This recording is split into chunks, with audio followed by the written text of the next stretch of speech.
నేను మా ఉప ముఖ్యమంత్రి బట్టి విక్రమార్క గారు, మా రెవెన్యూ శాఖ మాత్యులు శ్రీనివాస్ రెడ్డి గారు, మాజీ కేంద్ర మంత్రి పార్లమెంట్ సభ్యులు బలరాం నాయక్ గారు, రామచందర్ నాయక్ గారు వారిని విజ్ఞప్తి చేయడం జరిగింది.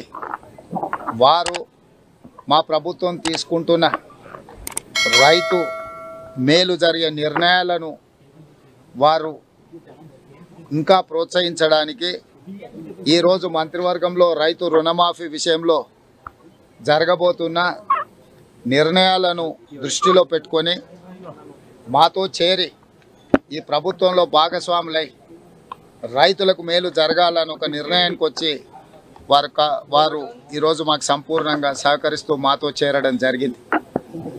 ఈ విషయాలన్నిటిని దృష్టిలో పెట్టుకొని రేపు భవిష్యత్తులో ఒక పక్కన సీనియర్ నాయకులు అందరితో పాటు సమానంగా పార్టీలో జరుగుతున్న పరిణామాలు అందరూ గమనిస్తున్నారు.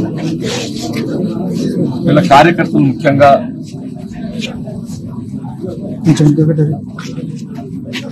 అంటే వాళ్ళు ఏ విధంగా మనస్తాపానికి గురైండ్రు, వాళ్ళు ఏ విధంగా బాధ వ్యక్తం చేస్తుండ్రు, కార్యకర్తలు ఏదైతుందో ఈ రెండు ఎన్నికల్లో కూడా ఆతిథ్య ఫలితం పొందలేని పరిస్థితులు కొంత వాళ్ళంతా బాధతో ఉన్నట్టు ఒక పరిస్థితి. ఇవాళ మరి ఇక్కడ ఇంతకాలం ఏదైతుందో ఎవరితోనైతే పోరాటం చేసినామో మరి ఆ శాసనసభ్యులు ఏదైతుందో ఏకపక్షంగా పార్టీలు చేర్చుకోవడం పట్ల కార్యకర్తలందరూ కూడా వారి యొక్క బాధ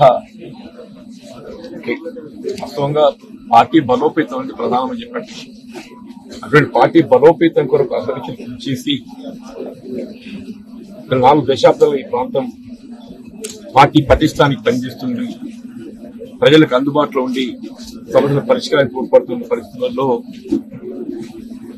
ఇవాళ ఇతర శాసనసభ్యుల సంఖ్యాబలం అనే భావనే కావచ్చు, ఆలోచన ఏదైనా కానీ ఏదైతుందో ఏకపక్షంగా నిర్ణయం తీసుకోవడంతో కార్యకర్తలు తప్పుకోలేకపోతున్నారు.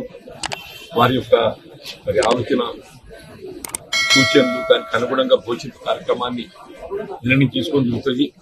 మరి భవిష్యత్తు కాలం నిర్ణయిస్తుంది.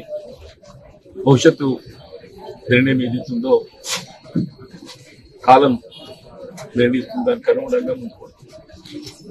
అంటే ఇప్పుడు శ్రీధర్బాబుతో మీరు మాట్లాడారు కదా, మీరు అంటే ఆయన సమ్మతించారా? ఇవ్వరు సంతృప్తి అనేది కాదు, జరిగిన పరిణామాలపై ఏదైతుందో చర్చించడం జరిగింది.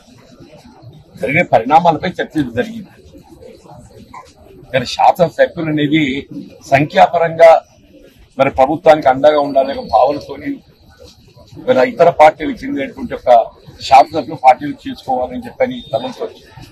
కానీ ఆ చేరిక అనేది ఆ ప్రాంత కార్యకర్తల యొక్క మనోభావాలను కూడా గౌరవించాల్సినటువంటి బాధ్యత పార్టీకి ఉంటుందని చెప్పని నేను భావిస్తాను. చెప్పండి, దశాబ్ద కాలం తెలంగాణ రాష్ట్రం ఏర్పడినప్పటి నుంచి కూడా మరి ఈ ప్రాంతంలో కాంగ్రెస్ పార్టీ బలోపేతం కొరకు కృషి చేసినటువంటి కార్యకర్తల మనోభావాలకు భిన్నంగా కేవలం శాసనసభలు సంఖ్యాబలం అని యొక్క భావంతో చేసుకోవడంతో వీళ్ళ కార్యకర్తలు అభిమానులు